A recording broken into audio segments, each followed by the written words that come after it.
한 심리학자가 특이한 실험을 했다고 합니다. 어느 한 동네 한 구역을 지정하여서 그 집 각 집 문 앞에 매일 100불씩을 놓고 갔습니다. 처음에는 이 집주인들이 나와서 보니까 집 앞에 100불이 있어서 아니 미친 사람이 100불을 놓고 갔나, 이걸 가져야 되나 말아야 되나 고민을 했습니다. 이틀째 되는 날에는 그 주위에 있는 사람들이 서로 이 소문이 퍼졌습니다. 어느 미친 사람이 100불씩 놓고 가네, 우리 집도 놓고 갔네 하면서 이상하게 생각했지만 놓고 간 돈을 챙겼습니다. 이 2주가 지나자 현관 앞에 나와서 돈을 기다리는 사람이 생겼습니다. 셋째 주가 되자 돈 받는 것을 이상히 하지 않고 넷째 주가 되었을 때에는 당연한 것처럼 돈을 받아갔다고 합니다. 실험 기간이 한 달이어서 학자는 이제 한 달을 마치고 이 돈을 집 앞에 놓지 않고 그냥 동네를 지나갔다고 합니다. 그러자 사람들이 매우 불쾌해하면서 왜 오늘은 돈 안 주고 가냐고 컴플레인 했다는 것입니다. 참으로 이 사람들이 이유 없이 베풀어진 은혜가 당연한 것처럼 여기고 시간이 지나면 지날수록 이것에 대한 나의 권리라고 착각하는 가운데 감사와 감동은 없어지고 거기에 대한 불평과 불만만 가득했다는 이런 이야기고 실험이었다는 것입니다. 우리는 은혜를 사모하는 사람입니다. 하나님의 은혜로 이 자리에 나와 앉아 있는 사람입니다. 은혜란 하나님께서 값없이 우리에게 주신 선물입니다. 우리가 이뻐서도 잘나서도 똑똑해서도 의로워서도 아니라 하나님께서 우리에게 거저 주신 선물이에요. 그런데 우리는요, 은혜라는 것을 항상 받기를 원하고 하나님께서 베풀어 주시는 은혜가 시간이 지나면 지날수록 이것이 내가 받아야 할 당연한 권리라고 착각 가운데 있는 분들이 가끔 계십니다. 그래서 은혜 받지 못하면 하나님이 나에게 잘못한 것처럼 이렇게 사는 분들도 계시다는 것입니다. 여러분, 오늘도 우리는 주님의 은혜를 사모하여 이 자리에 나왔습니다. 아멘입니까? 은혜 왕창 받고 가시기를 주님의 이름으로 축복합니다. 그냥 조금 받고 가는 게 아니라 하나님의 은혜를 가득 채워 갖고 가야 우리가 살아가는 데 힘이 되며 능력이 된다는 것입니다. 우리가 받는 은혜는요, 한 번 받았다고 그것으로 끝나는 것이 아닙니다. 우리는 은혜를 매일매일 사모하며 그 은혜 가운데 거하려고 노력하는 사람들입니다. 이 은혜를 지속적으로 체험해야만 하나님의 자녀다운 삶을 살 수 있기 때문이라는 것입니다. 은혜 받은 자와 은혜 받지 못한 자 차이는 이 천지 차이입니다. 은혜 받은 자는요, 어떠한 상황 가운데서도 참으로 이 찬양과 감사가 끊이지가 않습니다. 그러나 은혜 받지 못한 사람은요, 아무리 교회를 오래 다녔다 하여도 은혜에 메마른 사람들은요, 어딘가 모르게 얼굴에 나타납니다. 삶에 나타납니다. 참 불행하고 이 불만과 불평이 가득한 그런 모습을 보게 됩니다. 성경은 이 은혜의 책이라 하여도 과가 아닙니다. 그 중에 은혜를 제일 많이 체험한 사람을 꼽으라 하면 아마 사도 바울을 꼽아야 할 것입니다. 이분은 은혜를 확실히 체험한 사람입니다.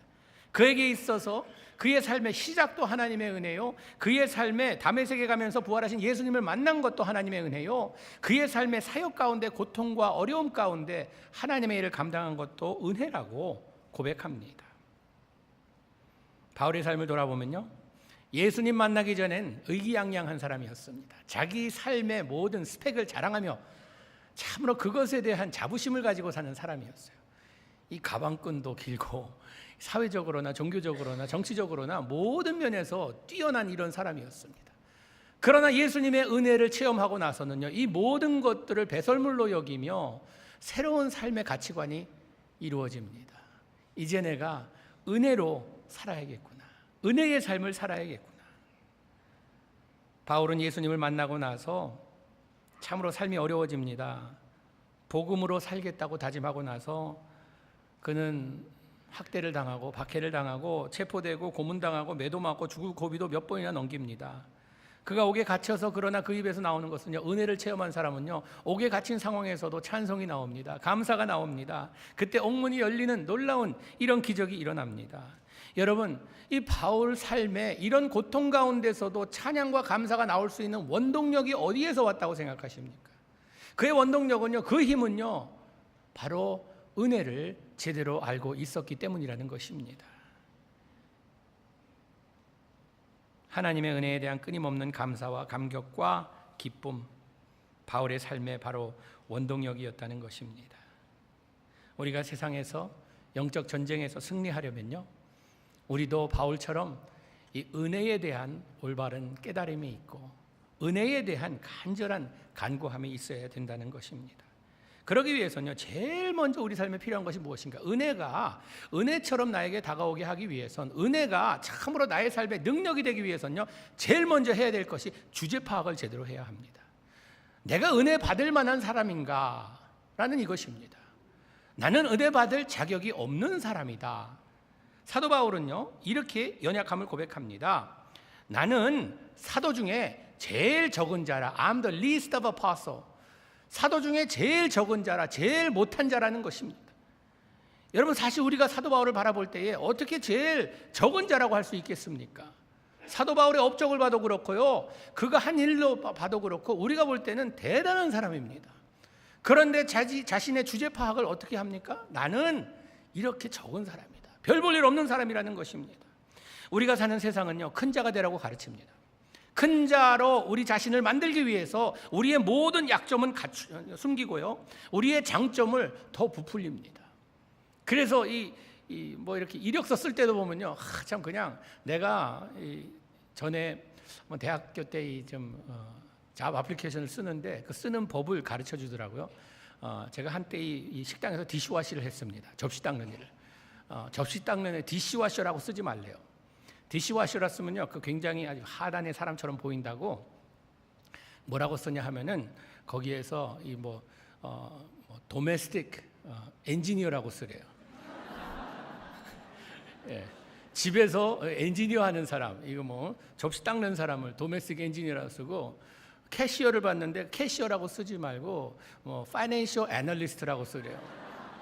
자기 자신을 불리는 겁니다. 우리가 사는 세상에서는요, 우리 자신을 멋지게 보여야지만 인정받고 사람들이 우러러보기 때문에 우리 자신을 낮춘다는 거, 우리 자신의 약점을 드러난다는 것, 참으로 이 가치관이 참 이 기독교 가치관과 충돌합니다. 그래서 우리는 내가 그렇게 해야 되는 것은 알지만 그렇게 했다가 괜히 사람들에게 무시당할까 봐, 사람들이 나를 참 우습게 볼까 봐 우리는 내 자신이 작은 자라라고 이야기하기보단 내 자신을 좀 더 크게 만들어서 인정받기 원하는 이것이 우리의 마음이 아닌가 생각합니다.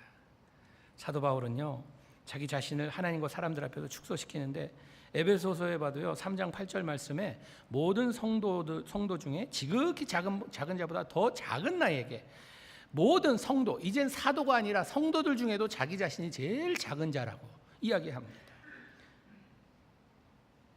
너무 겸손하다 못해 거짓 겸손처럼 들리지 않습니까? 아니, 사도 바울이 자기가 뭐가 그리 못났길래 사도 중에 제일 적은 사도요, 성도들 중에도 아주 제일 적은 자라고, 제일 못난이라고 이야기합니다. 그러나 사도 바울은 이것이 거짓 겸손이 아니었습니다. 참 우리들은요, 때로는요, 거짓 겸손이 겸손하지 않으면서 겸손한 척하잖아요.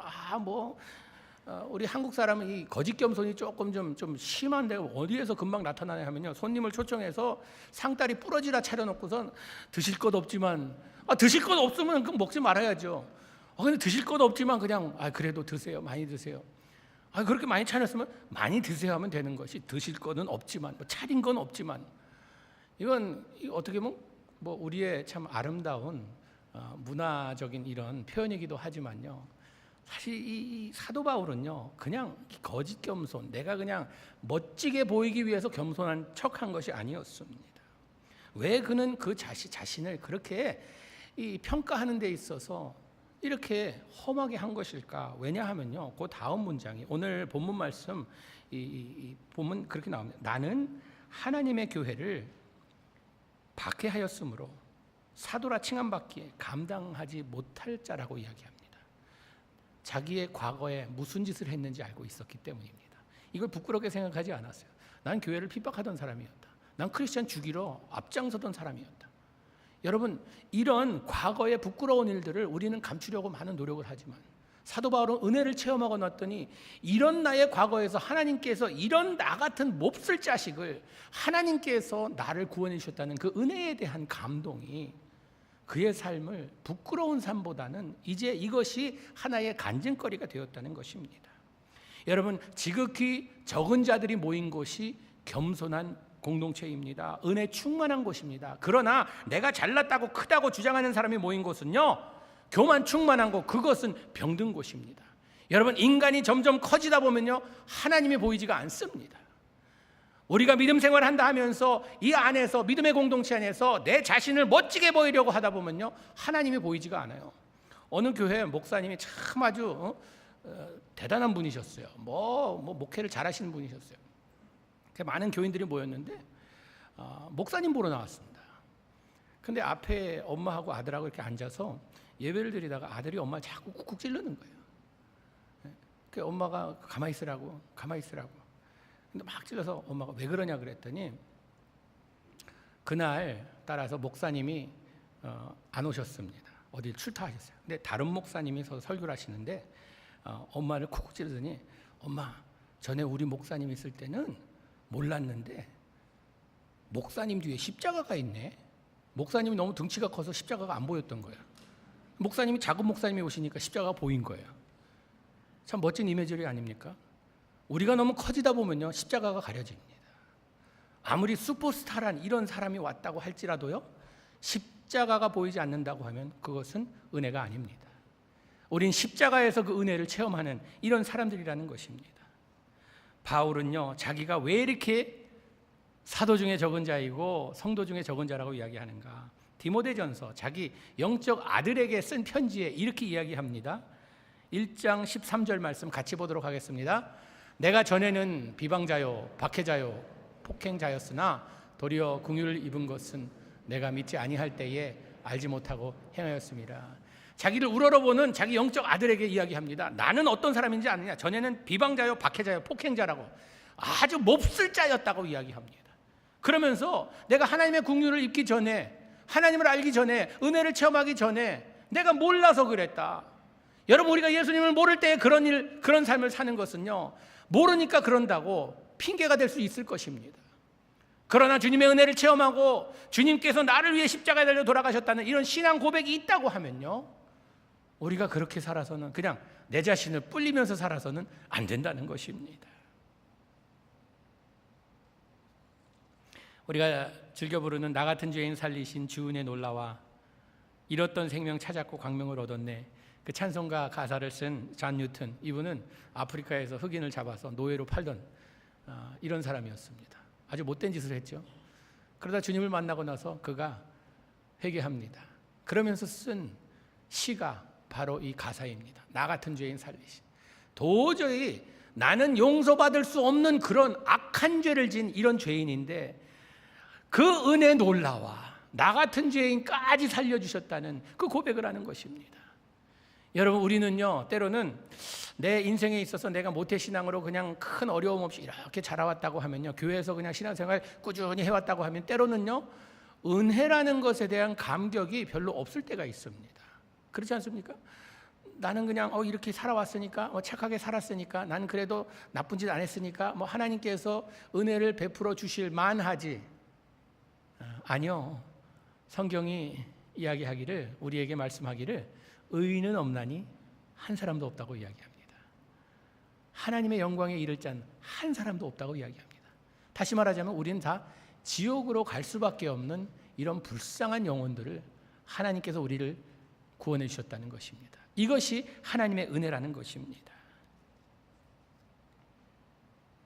바울은 어떠한 상황에서도 주님께서 베풀어 주신 은혜를 잊지 않았습니다. 우리는 그래서 먼저 주제 파악을 해야 돼요. 내가 어디에서 어떻게 주님의 자녀가 됐는지, 주님을 어떻게 알게 되었는지. 여러분, 개구리가 올챙이 때를 기억 못하면요, 참 자기가 어디에서 왔는지 기억 못하는 사람은 때로는요, 배은망덕한 삶을 살게 되고, 우리 이민자들 때로는 우리가 어떤 상황에서 왔는지, 어떻게 우리가 살아왔는지를 잊게 됩니다. 은혜를 잊게 되면요, 이 배은망덕한 삶을 살게 된다는 것입니다. 우리가 어디에서 어떻게 왔습니까? 이민자의 삶을 이렇게 쭉 들어볼 때요, 여러분들은 어떤지 모르겠어요. 한국에서 뭐 거금을 가지고 와서 뭐 어려움 없이 이렇게 일어섰을 수도 있으시겠지만, 많은 분들이 이야기를 들어보면 내가 LAX 공항에 도착했을 때 주머니 보니까 50불밖에 없었다. 뭐 내 500불이 총 재산이었다. 그래서 밑바닥부터 시작해서 청소하고 하루에 뭐 12시간씩, 13시간씩, 15시간씩 일하면서 잠은 3, 4시간밖에 못 자고 막 이런 어려운 가운데 하면서 아메리칸 드림이라고 왔는데 와서 기다리는 걸 보니까 고통밖에 없더라. 고생밖에 없더라. 그러면서 지금까지 하나님께서 지켜주신 그 은혜를 까맣게 있는 사람이, 그냥 뭐 내가 똑똑해서 잘나서 여기까지 온 줄 착각하는 분들이 계세요. 여러분, 우리는요 하나님의 은혜로 사는 사람들입니다. 아멘입니까? 아멘입니다. 우리는요 사도 바울의 고백처럼 10절에 보니까 나의 나된 것은 하나님의 은혜로 된 것이다. 하나님의 은혜로 됐다는 것입니다. 세상은 바울 같은 사람들을 성공했다고 칭합니다. 그러나 바울은 성공을 성공이라고 부르지 않고 은혜라 부릅니다. 이것이 은혜에 거한 사람의 특징입니다. 주제 파악을 한 사람들은요, 나의 모든 삶의 모든 일이 하나님의 은혜라고 고백하는 사람들입니다. 여러분, 자녀들이 좀 잘 됐습니까? 하나님의 은혜입니다. 여러분, 사업이 잘 되십니까? 하나님의 은혜입니다. 여러분, 건강하세요? 하나님의 은혜입니다. 이 자리에 나온 것도 하나님의 은혜예요. 하나님의 은혜이니까 이 자리에 나왔지, 내가 뭐 아침에 일어나서 뭐 일어나지 못할 수도 있어요. 내가 자동차 오다 사고 날 수도 있어요. 그러나 하나님의 은혜로 여기까지 왔습니다. 내가 똑똑하고 내가 원해서가 아니라 하나님의 인도하심에 따라, 하나님의 은혜에 따라 이 자리까지 나왔다는 것입니다. 여러분, 뭐가 잘 안 됩니까? 하나님의 난 은혜를 누리지 못해. 아니요, 천만의 말씀. 하나님의 은혜란요, 꼭 우리가 뭐가 잘 되고 성공하고 이런다고 하나님의 은혜가 아니라, 사도 바울은요 보면은 무엇을 은혜라 부르느냐, 하나님께서 나 같은 죄에 살려준 이 사실 하나가 은혜라고 이야기합니다. 자기 삶에 이 가시가 있는데 가시 제거해달라고 기도했는데 이것이 없어지지 않고 하나님께서 뭐라고 말씀하십니까? 내 은혜면 족하다. My grace is sufficient for you. 내 은혜면은 족하지, 세상에서 내가 원하는 것 모든 것 가지고 모든 것 누리는 이것이 은혜라고 부르지 않으십니다. 바울은 계속해서 말합니다. 내게 주신 그 은혜가 헛되지 아니하며 하여 내가 모든 사도보다 더 많이 수고하였으니, 자기 자신의 자금을, 부족함을 하나님께 고백하며 나의 나된 것은 하나님의 은혜 됐는데, 이 은혜가, 받은 은혜가 헛되지 않기 위해서 더 열심히 일합니다. 여러분, 우리가 열심히 살아야 되는 목적이 무엇입니까? 하나님께 받은 은혜가 그냥 헛된 은혜가 되지 않기 위해서 우리는 더 열심히 사는 것입니다. 삶의 목적이 틀리죠. 은혜 받는 것도 중요하지만요, 받은 은혜를 무엇으로 우리가 보답하며 살아가느냐가 더 중요하다는 것입니다. 고린도후서 9장 8절 말씀 한번 같이 보도록 하겠습니다. 시작. 하나님이 너희에게 넘치게 하시나니 이는 너희로 모든 일에 항상 모든 것이 넉넉하여 모든 착한 일을 넘치게 하려 하심이라. 하나님이 능히 모든 은혜를 너희에게 넘치게 하심은, 하나님께서 우리에게 넘치는 은혜를 주시는 목적이 있습니다. 뭡니까? 이는 너희로 모든 일에, 여기 모든이 나와요. 얼이에요. 그냥 몇 부분이 아니라 모든 일에 항상 모든 것을 넉넉하여 모든 착한 일을 넘치게 하려 하심이니라. 하나님께서 주시는 은혜로 우리가 보답할 길은요, 우리가 열심히 사는데 하나님께서 넉넉히 주시는 이것으로 착한 일을 넘치게 하는, 선행하며 살라는 것입니다. 여러분, 저는요 우리 뉴저지 초대교회 교인들이 다 백만장자 되기를 원합니다. 여기 한 분만 아멘 하시네. 벌써 백만장자 되셨나요? 그래서 그러나요? 그럼 그걸로 뭐 할 것입니까? 하나님께서 넘치게 주시는 은혜, 축복으로 뭐 할 것입니까? 우리는요 하나님 영광을 위해, 오늘 찬양도 불렀잖아요. 나 주님의 기쁨 되기 원하네. 주님의 기쁨을 위해서 사는 인생이 되어야 된다는 것이에요. 그러기 위해서는요, 우리는요 저수지가 되면 안 됩니다. 하나님 주십시오, 꾸역꾸역 쌓아놓겠습니다. 한번 얼마나 쌓는지 한번 내가 보겠습니다. 이것이 아니에요. 우리는요 축복의 통로가 되어야 돼요. 주시는 대로 흘러가야 된다는 것입니다. 하나님 나에게 베푸시는 은혜, 내가 은혜를 나눌 때에 은혜가 고비된다는 것이에요. 이 사실 아십니까? 우리는요 슬픔을 나눌 때에 슬픔이 반동아리 되고요, 기쁨을 나눌 때 기쁨이 고비된다는 것. 우리는 슬프거나 기쁘거나 삶을 나누며 살아갑니다. 하나님께서 주신 축복을요 축복의 통로가 되도록 우리를 통해 나갈 때에 놀라운 역사가 일어난다는 것입니다. 나는 요만큼 하려고 했는데 하나님께서 거기에 축복하셔서 오병이어의 역사를 이루시는 하나님이시라는 것입니다. 그래서 우리는요, 하나님 주시는 대로 우리는 축복의 통로가 되어야 된다는 것이에요. 제가 아는 장로님 한 분이 뭐 한 프로젝트를 하자고, 그 장로님이 좀 사업에 성공하시고 해서 잘 사셨어요. 좀 그러셨는데, 장로님 이런 일이 있는데 좋은 일, 장로님 한번 함께 합시다. 그랬더니 장로님 하지만 목사님 조금만 기다려주세요. 이 프로젝트 하나 해갖고 이거 하면 대박 나면 이거 하면은 내가 진짜 그때는 한번 멋지게 하겠습니다. 그렇게 하시겠다고 했는데 망하셨어요. 사업이 안 돼갖고 새로 한 프로젝트가 완전히 그냥 있는 재산까지 그냥 다 집어넣어갖고 안 되게 됐어요. 그 다음에 간증을 하시는데 있을 때 할 걸, 있을 때 할 걸. 그렇습니다. 우리 세상의 물질은요, 이게 그냥 왜 돈이라 부르는지 아세요? 자꾸 도니까 돈이라고 해요. 돈을 갖고 있다가 돌아버립니다.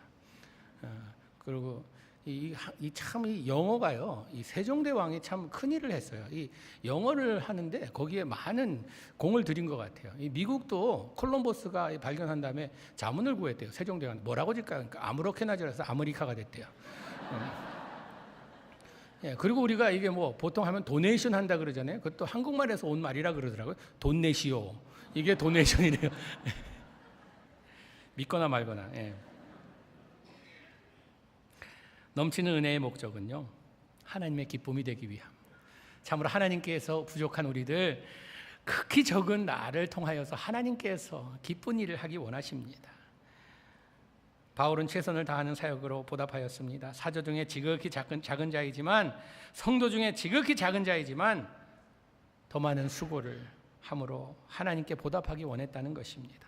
우리가 무엇으로 이 은혜를 갚을 수 있겠습니까? 뭘 함으로 하나님께서 나에게 베풀어 주신 그 은혜를 갚을 수 있겠어요? 도저히 할 수 있는 그 능력이 안 되는 사람들이 바로 우리입니다. 우린 흉내내는 사람들이에요. 흉내내는 사람. 하나님께서 그렇게 베풀어 주신 은혜, 내가 한번 이 갚아보려고 흉내내겠습니다. 이 부모와 자녀 관계 갖고 그런 것 같습니다. 자녀들이 효도한다고 부모님께 열심히 효도하잖아요. 그런데 부모가 참 희생하며 자신의 모든 것을 베풀어준 그걸 어떻게 보답할 수 있겠어요? 나실제 괴로움 다 잊으시고, 뭐 진자리 마른 자리 갈아주시고, 손발이 다 닳도록 고생하시네.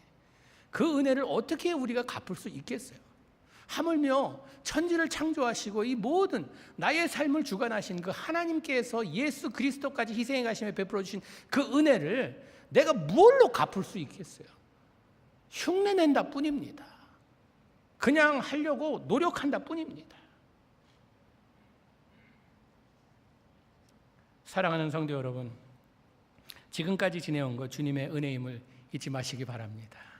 받은 은혜가 고비되려면요, 자꾸 나눠야 돼요. 나눠줘야 돼요. 은혜를 베푸세요. 뭐 단지 그냥 물질적인 은혜를 베푸는 것이 아니라 사랑을 베푸시고 삶을 나누세요. 여러분, 은혜가 메마른 사람의 특징이 뭔지 아세요? 다른 사람의 약점을 계속 꼬집어. 왜냐하면요, 이 자기의 과거에 대한 이 부끄러움이 있으니까 이걸 하나님 앞에 그냥 고백하고 그냥 깨끗하게 그냥 되어서 주님 나 이런 사람입니다 하고 떳떳하게 살아야 되는데, 자기가 부족함이 있고 자기의 부족함이 이게 드러날 것 같으니까 다른 사람의 부족함을 자꾸 꼬집어내요. 그 쪽집게 같은 분들이 계세요. 다른 사람 과거를 그냥 어떻게 찾아내는지 뭐 그냥 영적 은사로 생각하세요. 그 사람 내가 그런 줄 알았는데 과거가 있더라고 뭐 이러면서 악한 사람입니다. 그런 짓 하지 마세요. 우리는요, 나 같은 죄인 살리신 그 은혜 놀라와 하나님께서 나 같은 죄인도 살려주셨는데 주님 감사합니다. 우리는요, 정죄함을 받지 않은 사람들이기 때문에 정죄하면 안 된다는 것입니다. 자꾸 다른 사람에 대한 약점을 꼬집어내서 그걸 가지고 다른 사람 괴롭게 하지 마세요. 사탄 마귀가 하는 짓입니다. 내가 그런 짓 하고 있다고 하면요, 멈추세요.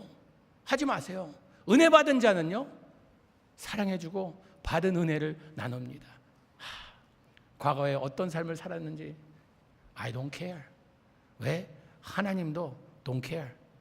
그런데 내가 뭐 그거 갖고 괴롭게 하겠냐? 그렇게 하지 마세요.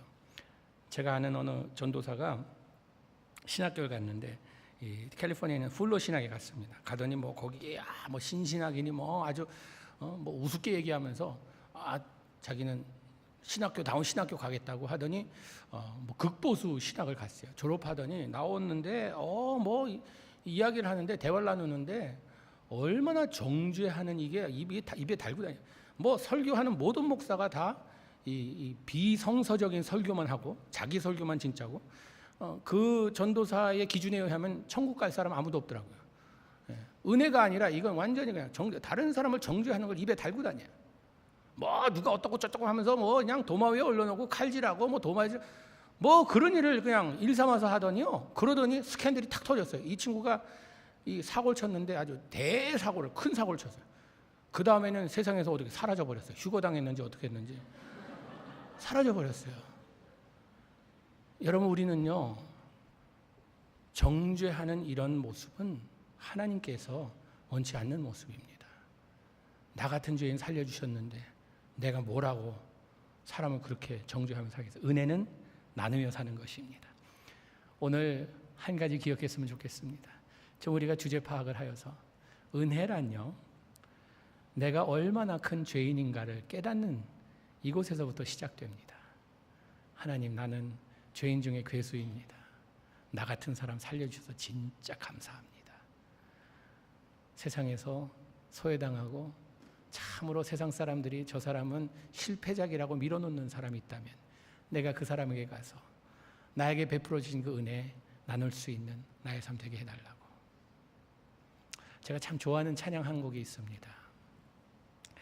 가사를 좀 잘 들으시면서 우리가 우리 한 번은 우리가 저 솔로 하시는 분이 불러주시고 두 번째 함께 부르도록 하겠습니다. 나를 지으시니까 하나님, 나를 부르시니까 하나님, 나를 보내시도 하나님, 나의 나된 것은 다 하나님의 은혜라.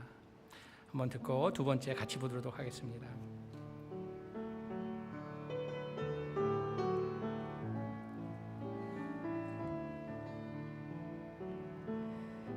나를 지으신 이가 하나님,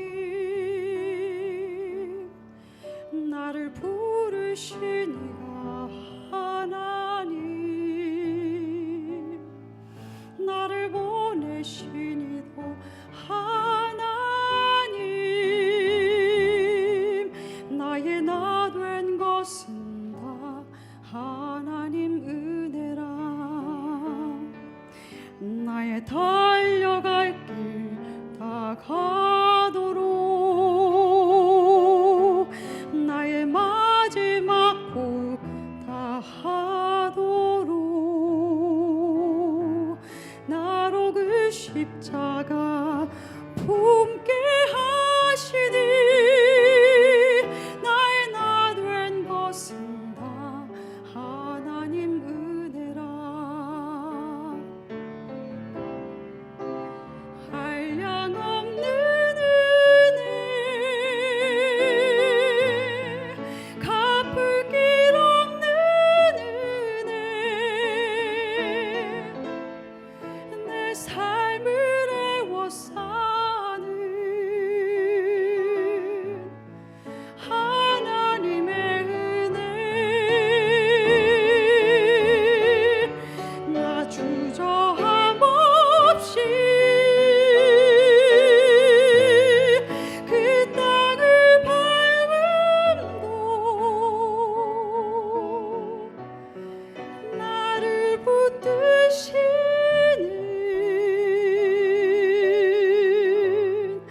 하나님의 은혜. 함께 부르시겠습니다.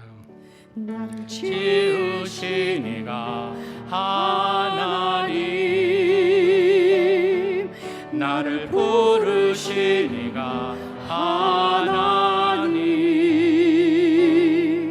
나를 보내신 이도 하나님, 나의 나 된 것은 다 하나님 은혜라. 나의 달려갈 길 다 가도록 나의 마지막 곡 다 하도록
한량없는 은혜 한 번만 더 해.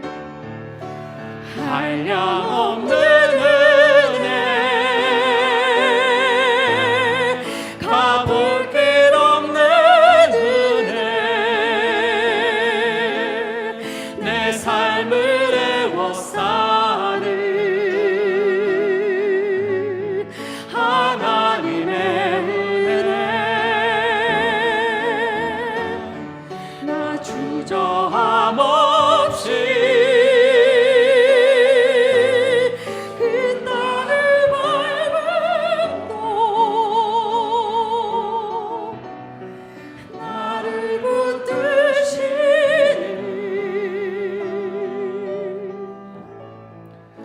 하나님의 은혜. 주님의 은혜가 아니라면 우리가 이 자리에 앉아 있을 수도 없는 참으로 불쌍한 인생인 것만, 주님의 놀라운 은혜 때문에 저희들이 주님의 자녀되고 주님을 아바 아버지라 부를 수 있는 특권을 주신 것 감사합니다. 저희가 세상을 살아가면서 주님의 은혜를 잊지 않고 살기 원합니다. 주님이 우리에게 베풀어 주신 그 은혜가 우리에게 힘이 되게 하시고 우리에게 기쁨이 되게 하시고 우리에게 찬양이 되게 하여 주시옵소서. 모든 말씀 예수님 이름으로 기도하옵나이다. 아멘.